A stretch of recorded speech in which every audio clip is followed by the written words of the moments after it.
Kill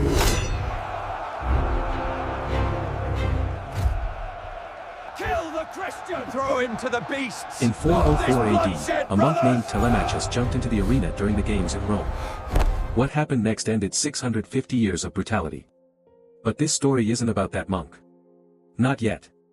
Because to understand why his death mattered, you first need to understand what Rome did at noon. The Colosseum could hold 50,000 people.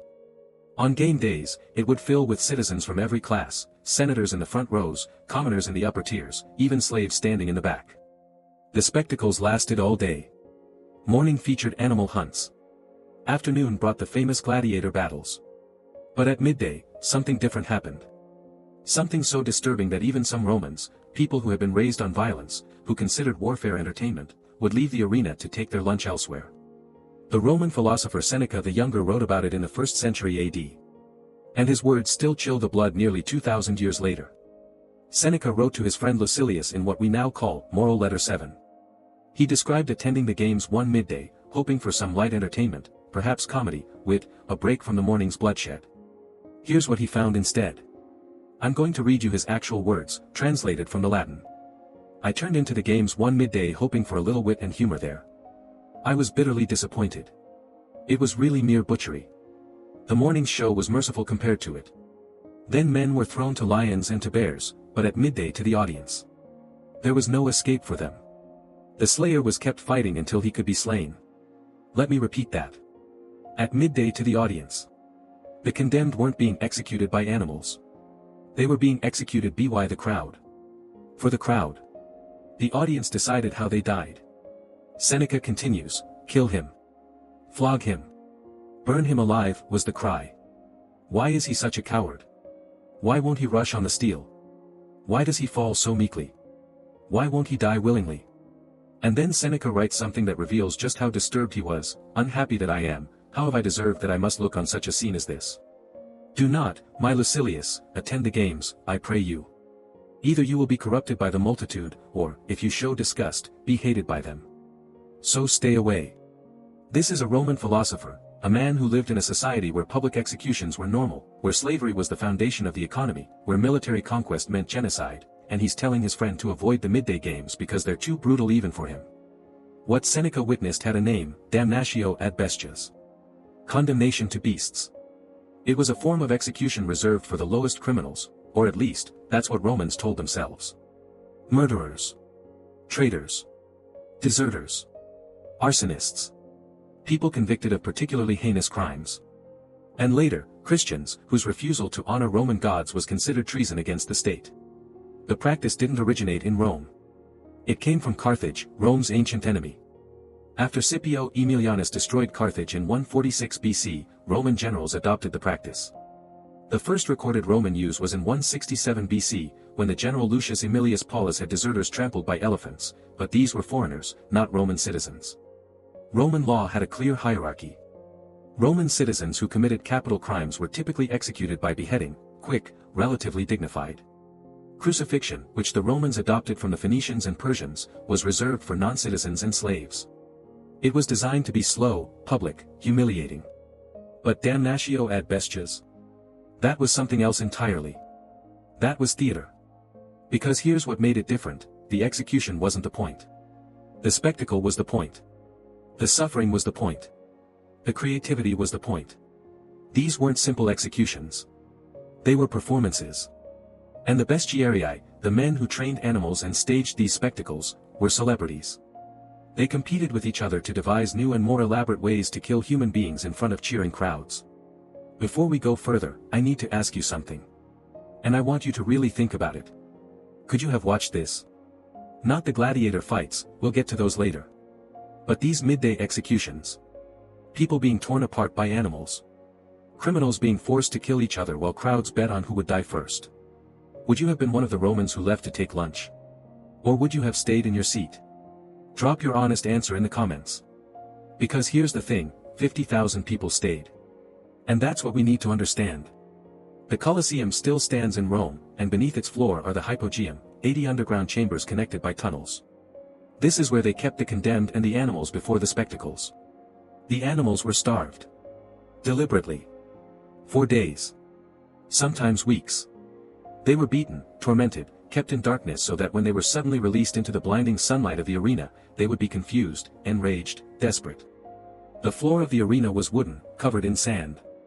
Beneath it was an elaborate system of elevators, actually called pegmata, powered by human slaves turning capstans. These elevators could lift animals, scenery, even entire sets into the arena through trapdoors. Imagine you're a condemned criminal, standing in the center of the Colosseum. The crowd is screaming. The sun is beating down.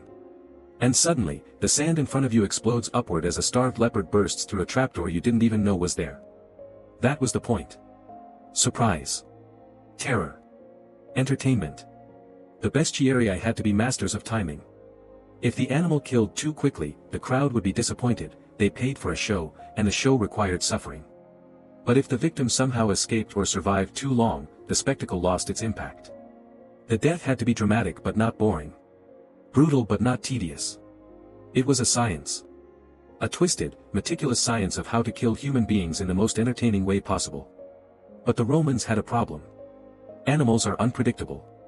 A leopard might attack immediately, or it might ignore the victim entirely. A bear might be aggressive, or it might just sit there, confused and scared. Lions, despite their reputation, are actually quite lazy. They prefer to scavenge rather than hunt, and a single unarmed human in an open arena isn't particularly stimulating prey. There are accounts of animals refusing to attack. Of condemned criminals standing in the arena, waiting to die, while the fearsome beast that was supposed to kill them just sat there. Or walked around. Or tried to escape. This was embarrassing. The crowds had been promised death. They'd been told they were about to witness divine justice enacted through nature's most savage predators. And instead they were watching a confused bear trying to find shade. So the bestiarii adapted. They developed training regimens. They bred certain animals for aggression. They fed arena-born animals exclusively on human flesh from infancy, so that humans would be their natural prey. They used whips, fire, sharp poles to drive animals toward their victims. And when even that wasn't enough, they got creative. Because here's where it gets even darker. The Romans didn't just want death. They wanted mythological death. They wanted executions that told stories. A man convicted of theft might be forced to play Prometheus, chained to a rock while an eagle pecked at his liver. Except the eagle was real. And the liver was real. And the screaming was real. A woman convicted of adultery might be forced to reenact Pasiphae, the Greek myth where Minos's wife was mounted by a bull. Except in the arena, this wasn't mythology. It was a specially designed apparatus. And it ended with being torn apart by animals. The poet Martial, the same Martial who wrote love poems and witty epigrams, attended the opening games of the Colosseum under Emperor Titus in 80 AD. He wrote a whole book about it, called the Liber Spectacularum, the Book of Spectacles. He describes these mythological executions like he's reviewing a theater production.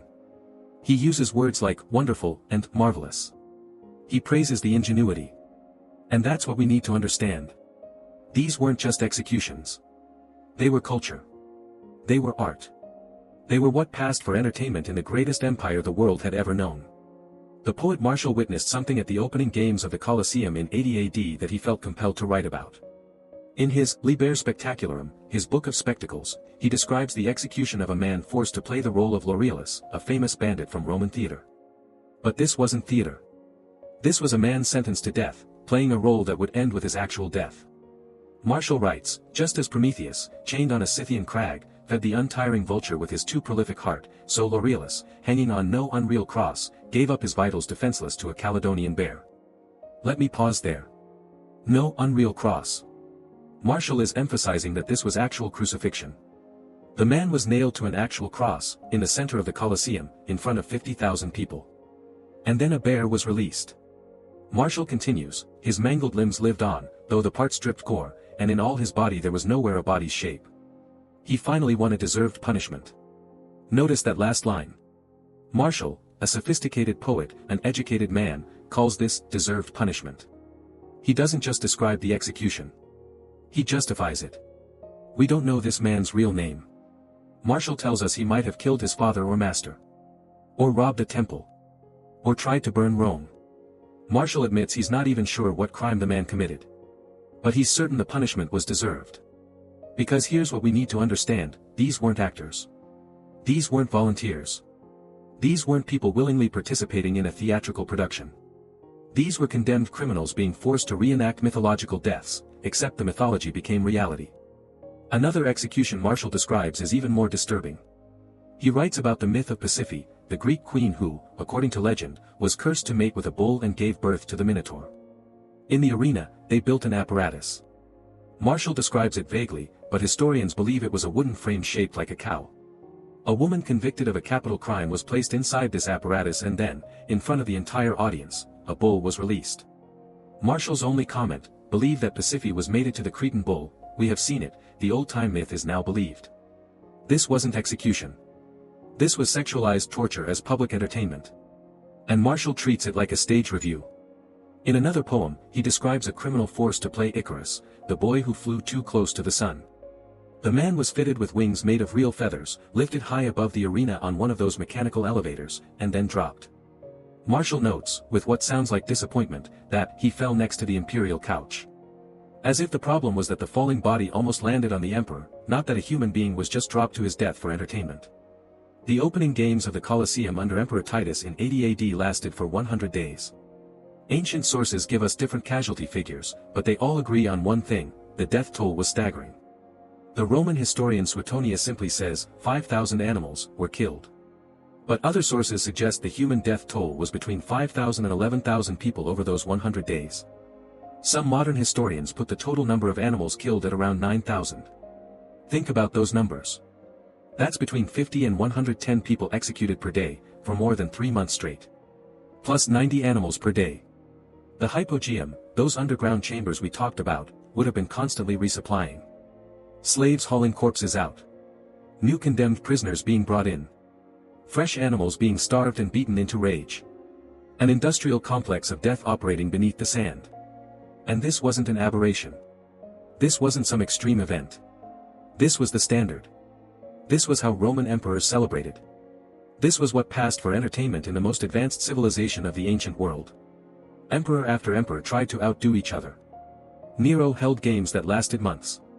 Trajan celebrated his victory over Dacia with games that killed 10,000 gladiators and 11,000 animals over 123 days. So here's the question we have to ask, why? Why did Rome demand this? Why wasn't it enough to execute criminals privately, efficiently, humanely? Why did justice need to be theatrical? Why did punishment need to be creative? Why did an entire society, educated philosophers, wealthy merchants, common workers, even children, gather to watch human beings torn apart by animals? Drop your theories in the comments. Because this is the question historians have been debating for decades. And understanding the answer tells us something uncomfortable about human nature itself. In 203 AD, in the arena at Carthage, not Rome, but another major city in the empire, a young woman named Vibia Perpetua stood before a judge. She was 22 years old. She had an infant son she was still nursing. She was from a noble family, well educated, with her whole life ahead of her. The judge asked her a simple question, are you a Christian? All she had to do was say no. Say she worshipped the Roman gods. Perform a simple sacrifice. And she could go home to her child. Instead, she said, I cannot call myself by any other name than what I am, a Christian. Perpetua was arrested along with several other Christians, including a pregnant slave woman named Felicitas. We know their story in remarkable detail because Perpetua kept a diary while imprisoned. It's one of the earliest Christian texts we have, and it's devastating in its honesty. She describes the darkness of the prison. The heat. The separation from her infant son. Her father begging her, over and over, to just say she wasn't Christian. To save herself. To think of her child. And she describes her refusal. Felicitas was 8 months pregnant when arrested. Roman law forbade executing pregnant women, one of the few mercies the legal system offered. Felicitas prayed for early labor because she wanted to die with her companions. She didn't want to be left behind. 2 days before the scheduled execution, she gave birth to a daughter. A Christian woman in Carthage agreed to raise the child. 3 days later, Felicitas entered the arena, still bleeding from childbirth, to face her death.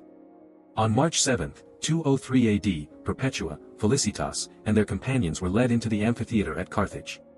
An eyewitness recorded what happened next. The men were attacked by a boar, a bear, and a leopard. The women, Perpetua and Felicitas, were stripped naked and placed in nets. Then a wild cow was released. But the crowd, The same crowd that had cheered for executions countless times before, suddenly recoiled.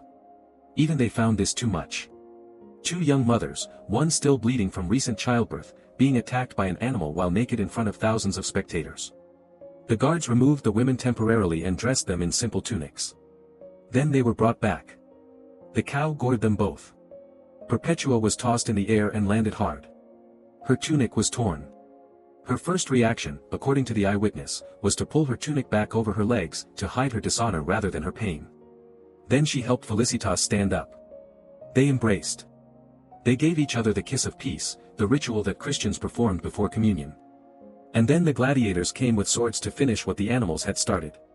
Perpetua's executioner was inexperienced. His first blow didn't kill her. She screamed. According to the account, she took his hand and guided the sword to her own throat. She killed herself rather than let him bungle it again. The martyrdom of Perpetua and Felicitas became famous throughout the Roman Empire. Their story was read aloud in churches. A basilica was built over their tomb in Carthage.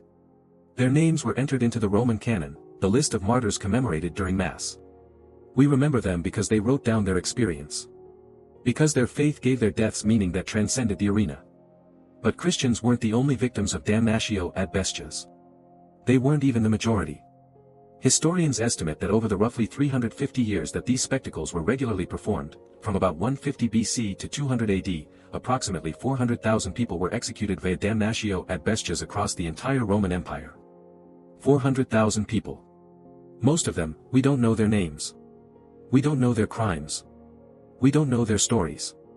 They died anonymously, in provincial arenas, witnessed by crowds who forgot them the moment the next spectacle began. They were slaves who tried to escape. Deserters from the army. Bandits. Rebels against Roman authority. People accused of crimes we would consider minor today. And yes, Christians who refused to worship Roman gods. But all of them died the same way. Torn apart by animals while crowds cheered. The Romans had a word for ambition taken to its most absurd extreme, naumachia.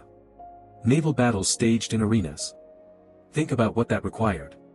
You need to flood an amphitheater, or build an artificial lake from scratch. You need dozens of ships, scaled down to fit in confined spaces. You need thousands of prisoners condemned to death, trained just enough to row and fight. You need an engineering miracle to fill and drain the water. And you need an audience willing to watch thousands of men drown or be hacked to death in a chaotic bloodbath that bore almost no resemblance to actual naval warfare. Julius Caesar started it.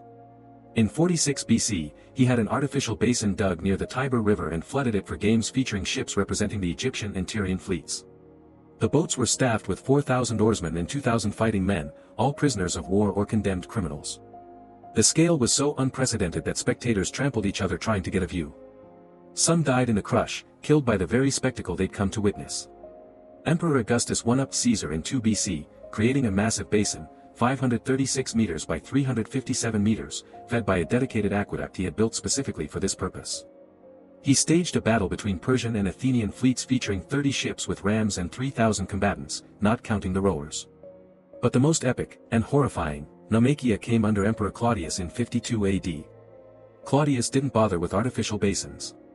He staged his naumachia on Fucine Lake in central Italy, an actual lake, to celebrate the completion of a massive drainage project that had taken 30,000 men 11 years to complete.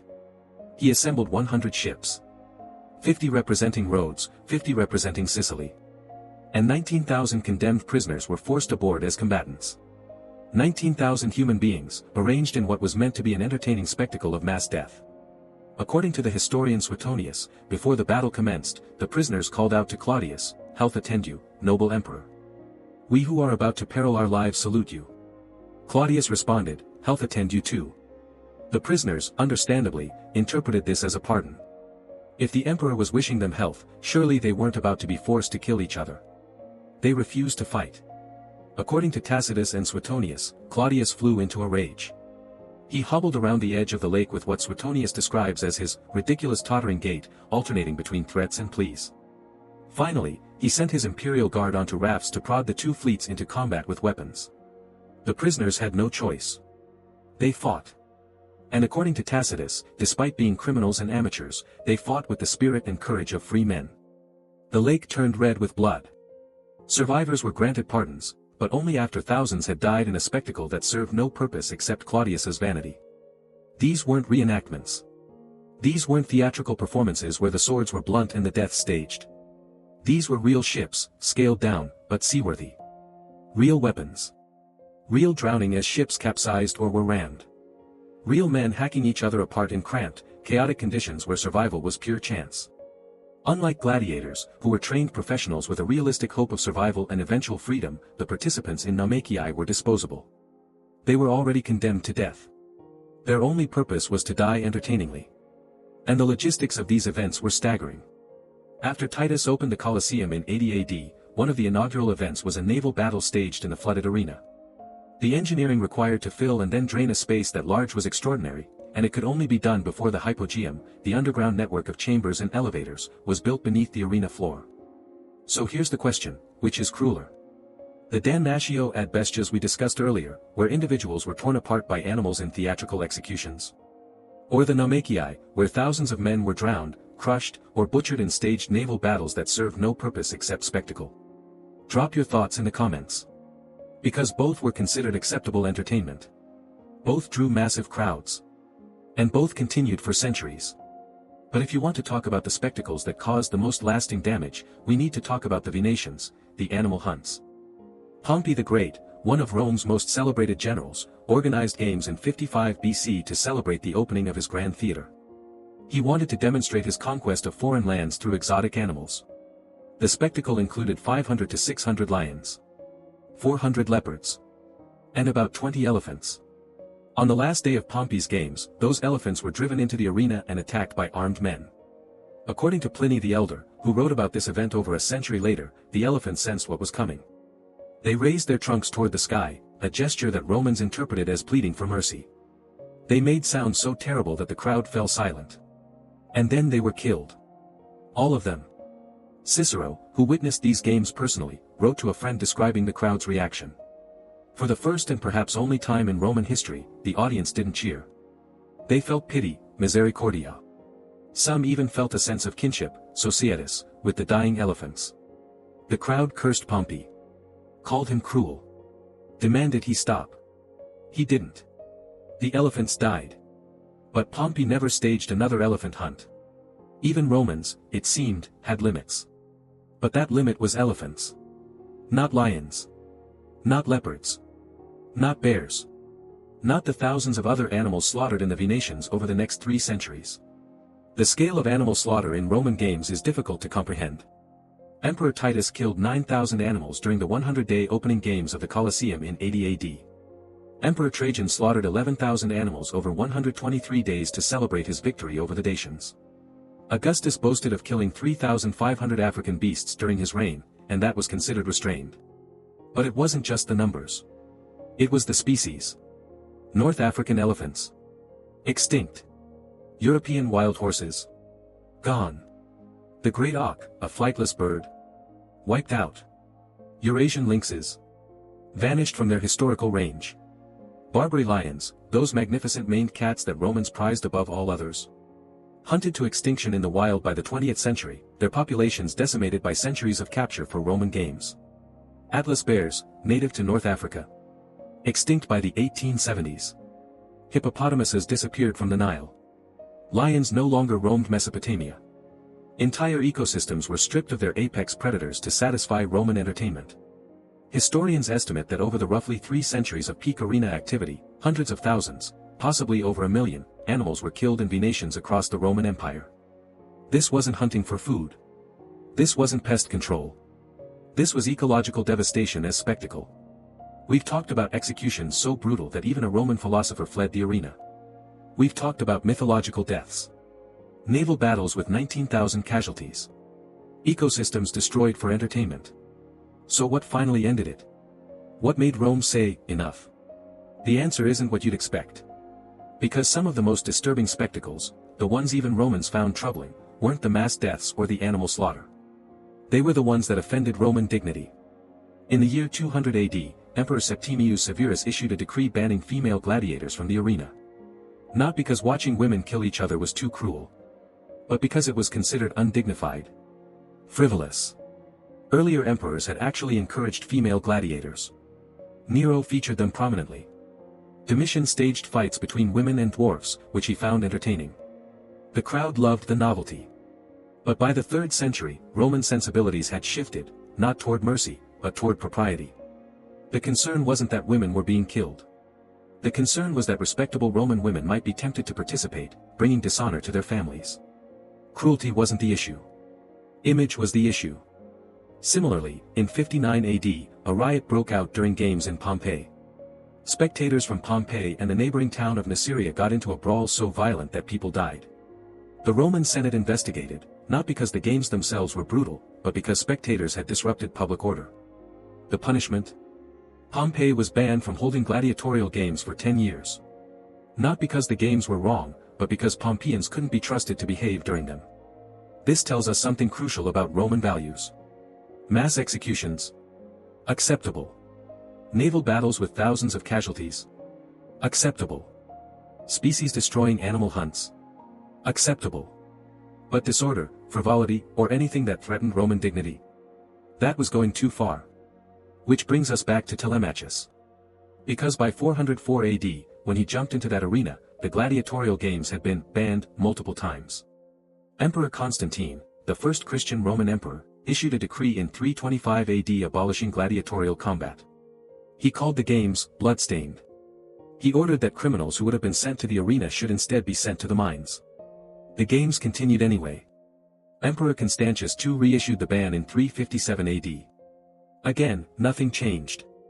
Emperor Valentinian I, in 367 AD, banned the practice of condemning Christians to gladiator schools. The schools kept operating. Even Emperor Theodosius I, who made Christianity the official religion of the Roman Empire in 380 AD, published an edict against the games in 391 AD. And still the crowds gathered. Still the sand was raked. Still the condemned died for entertainment. The Christian poet Prudentius, writing around 403 AD, just 1 year before Telemachus, begged Emperor Honorius in verse to end the games. His poem, Against Symmachus, contains a passionate plea, end this barbarity, this stain on Christian Rome. Honorius ignored him. So why did bans fail? For the same reason prohibition fails in any society, the practice was too popular, too profitable, and too deeply embedded in the culture. Gladiator schools were major industries. Trainers, armors, arena managers, entire professions depended on the games. Senators and wealthy citizens gained political capital by sponsoring spectacles. The crowd demanded entertainment. And emperors, even Christian emperors, feared the mob. Rome wasn't ready to change. Until January 1, 404 AD. According to Theodoret, bishop of Cyrrhus in Syria, writing about 25 years after the event, a monk from the eastern provinces, a place Theodoret identifies simply as the East, possibly Syria or Asia Minor, traveled to Rome. His name was Telemachus. Some sources call him Almachus. On January 1, 404 AD, the 8th day after Christmas in the church calendar, Telemachus found himself near an amphitheater where games were being held. Different sources disagree about whether this was the Colosseum or another arena in Rome. Theodoret simply calls it the stadium. The accounts of what happened next differ slightly, but the core story is consistent. Telemachus entered the arena. He descended into the sand where the gladiators were fighting. And he tried to physically separate them. According to Theodoret, Telemachus didn't shout about idolatry or pagan worship. He simply tried to stop the violence. He placed himself between armed men who had been trained their entire lives to kill. The crowd was furious. How dare this monk interrupt their entertainment? They had paid for blood. They had gathered to witness death. And this stranger in rough monk's clothing was ruining everything. According to Theodoret's account, the spectators, inspired by the fury of the demon who delights in those bloody deeds, stoned Telemachus to death. An alternative account, found in the Roman Martyrology and attributed to sources that may have been written closer to the event, says Telemachus stood and shouted, "Today is the octave of our Lord's nativity, cease from the superstition of idols and abstain from unclean sacrifices." In this version, the prefect of the city, a man named Alypius, ordered the gladiators themselves to kill Telemachus. And they ran him through with their swords. We don't know which version is accurate. Maybe both contain elements of truth.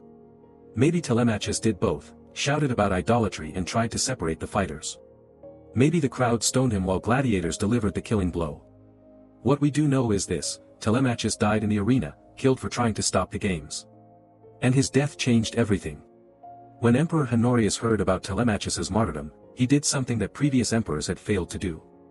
He didn't just issue another edict that would be ignored. He declared Telemachus a martyr. He publicly honored this monk who had been killed by the Roman crowd. He elevated Telemachus to the status of victorious martyr, the same title given to Christians who had been executed by Rome in earlier centuries. And then Honorius permanently shut down the gladiatorial games. This time, it stuck. Some historians argue that the games were already dying by 404. The economy was strained. The empire was under threat from barbarian invasions. Resources that had once funded spectacles were needed for defense. Christianity's growing influence had been shifting public opinion for decades. All of that is true. But something about Telemachus's death crystallized the moment. Perhaps it was the shame that Christian Rome was still killing people for entertainment on one of the holiest days of the Christian calendar. Perhaps it was the optics, a holy man murdered by a Christian crowd for doing what Christians were supposed to do, be peacemakers. Or perhaps Honorius simply realized that if he couldn't keep a crowd from murdering a monk in broad daylight, he'd lost control of what the games represented. 6 years later, in 410 AD, Rome fell to the Visigoths. The sack of Rome shocked the world. The Eternal City, unconquered for 800 years, had been breached. The gladiatorial games never returned. Today, the Colosseum stands in the center of Rome. 6 million people visit it every year. They walk through the tunnels where condemned prisoners waited. They stand on the sand, or what's left of it, where 400,000 people died over 3 centuries. Most visitors come to marvel at Roman engineering. The grandeur. The architectural achievement. The ability to build something so massive, so enduring. But they're also looking at history's greatest monument to systematic cruelty. A temple of death where human life was valued less than entertainment. Where mercy was weakness and compassion was considered unmanly. The uncomfortable truth is this: we're still fascinated. You watched this video to learn about brutality. I made this video because I knew you would watch it. The spectacles ended 1,600 years ago, but we're still drawn to them. Maybe that's human nature. Maybe we need to look at the worst of what we're capable of so we don't forget. Maybe horror has educational value. Or maybe, and this is what keeps me up at night, maybe we haven't changed as much as we'd like to think. If you made it to the end of this investigation, you're part of a community that doesn't look away from difficult truths. That values understanding over comfort. Hit that subscribe button, because next week we're investigating something completely different. The Romans gave us brutality. But they also gave us genius. Until then, keep questioning. Keep learning. And never forget, the past is never as simple as we want it to be.